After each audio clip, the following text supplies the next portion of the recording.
Rick, it just seemed from the very beginning that the line play was dominated by Homer Center on both sides. That's it. They definitely dominated both sides of the ball. And when they do that, they're in our backfield. We can't get much going offensively. Early on that first drive, we moved the ball a little bit, had a couple cracks. We thought we had Dakota shot down the sideline, and that was a play that, from right off the bat, it looked like he had it in the end zone. It kind of popped out at the end.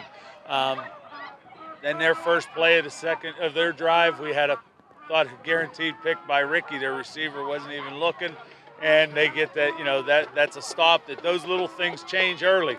Then they get the great play by their defense. They get a sack or a tip ball that ends up picked off for a touchdown. They go up 3 scores, and it's tough when they're dominating the line of scrimmage. Both sides. Once you're down 3 scores, it's pretty tough to get yourself back into it when you can't do a whole lot on either side to stop their run or to get much going for us. So, in your opinion, then the interception for the return, the gut punch, so to speak?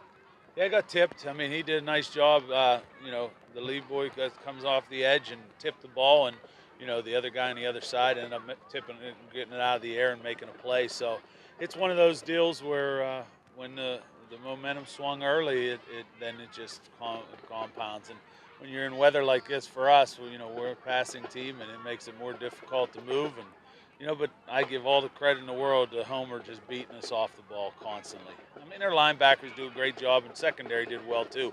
But it was the line of scrimmage that they just totally dominated on both sides. It seemed like Ryan was having a hard time making a connection with Dakota all night. Yeah, he did. Yep.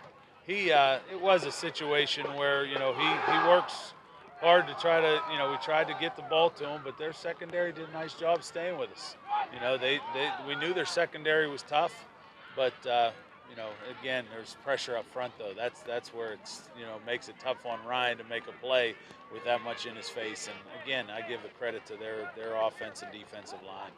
How do you regroup for the Westpac team? I think it's going to be Berlin or maybe Portage. No, I think it should be Portage. Yeah, I would think it's Portage. But, you just come back and hope to regroup. This is one of those games that if you make a couple plays early, it's a totally different game. But, when it starts to steamroll on you, that's exactly what you're going to have. So we got to understand we got guaranteed 2 more games, and we can make a decision on how we want to go. And, I think as many seniors as we have, I would hope they're ready to, get back to the drawing board.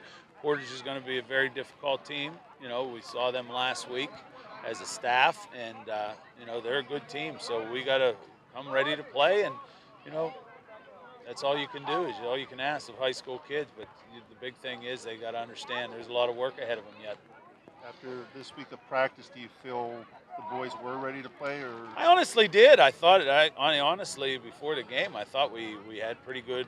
There was a lot more emotion this week than there had been in the last game we played against United. And honestly, even the last couple games before any of the situations occurred in our school. So I thought we were ready to play, but again, those key plays early on not made, and then it just compounds. Score after score, and it's just easy to get that steamroll going. Thank you, Rick. All right.